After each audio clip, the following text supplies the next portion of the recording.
지난 7월 말경 같은 아파트 주민을 무참히 일본도로 살해한 사건과 관련하여서 가해자의 피고인의 부친이 사자의 명예를 훼손하는 댓글을 작성하여 이에 대한 고소인 조사를 오늘 아침 마치고 돌아왔습니다. 오늘 이 자리에 서게 된 주된 이유는 작년에 제정된 중대범죄 신상정보공개법에 따르면 피의자 단계뿐만 아니라 피고인의 단계에서도 범행 수단이 잔인하고 중대한 피해가 발생하고 충분한 증거가 있고 공공의 이익이 있는 경우에 신상정보를 공개할 수 있게 되어 있습니다. 검찰의 소정의 절차를 거쳐 검사의 청구에 의해 법원의 결정으로 결정할 수 있게끔 되어 있습니다. 이에 대해서 아직까지도 피고인에 대한 신상정보가 공개되지 않았기 때문에 유족의 입장을 담아 이를 진정하는 진정서를 제출하기 위해 이 자리에 서게 되었습니다.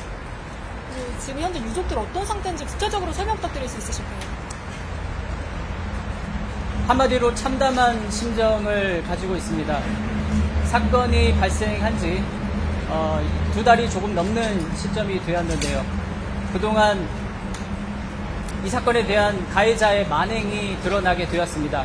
그럼에도 불구하고 아직까지도 가해자의 신상이 드러나지 않은 점에 대해서는 유족 입장에서는 이해할 수 없는 상황이고 이에 대해서는 신상 정보를 공개하는 강력하게 요구하는 진정을 하게 되었습니다.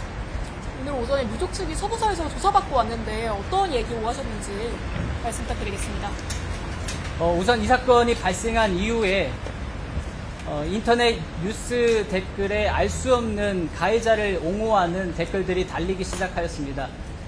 처음에는 의견이 다른 한 시민의 글이겠거니 했는데 하지만 지속적이고 반복적으로 사자의 명예를 훼손하는 듯한 취지의 맥락의 글들이 게시가 계속되어 이에 대해서 사전에 리서치를 해본 결과 가해자의 아버지인 백모 씨가 이러한 글들을 게시하고 있다는 것을 알게 되었습니다.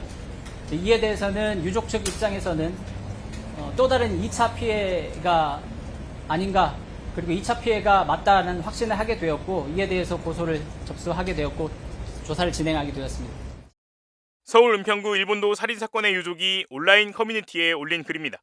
숨진 피해자의 처남이라고 신분을 밝힌 A씨는 지금도 믿어지지 않고 꿈속에 있는 것 같다며 매제를 떠나보내고 저희는 하루하루 지옥에서 살고 있다고 밝혔습니다.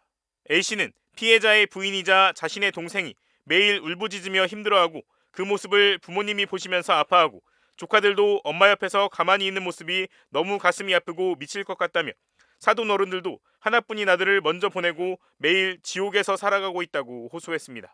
A씨가 글을 올린 결정적 계기는 가해자 부모의 행태 때문이었습니다. 일본도 사건을 다룬 기사마다 옹호 댓글을 달고 있던 사람이 알고 보니 가해자의 부친이었다는 사실이 보도를 통해 알려지자 격분한 겁니다. JTBC에 따르면 가해자의 부친은 관련 기사마다 범행 동기나 사익이 아닌 공익이라면 국가는 상응한 보상을 해줘야 한다며 횡설수설하는 댓글을 달았습니다. A씨는 가해자 부모라는 사람이 아들을 옹호하고 죄가 없다고 댓글을 달고 있다. 동생은 그 사실을 알고 매일 그 집을 찾아가서 보복하겠다고 외치고 울부짖고 있다며 사과는 못할 망정 어떻게 이럴 수가 있냐고 탄식했습니다. 유족들은 사자 명예훼손 혐의로 가해자 부친에 대한 고소장을 경찰에 제출한 상태입니다. A씨는 또 가해자에 대한 신상 공개와 최고 형벌을 요청하는 글을 국회 국민청원에 올렸지만 다른 법령에 의한 절차가 진행 중인 사항에 대해선 국회에서 접수할 수 없다는 답을 받았다며 그러면 어떻게 청원을 하라는 말이냐고 말했습니다. 그는 일본도 살인사건 엄벌탄원서를 공개 모집한다며 최고 형벌 선고와 신상공개 요청에 대한 누리꾼들의 참여를 호소했습니다.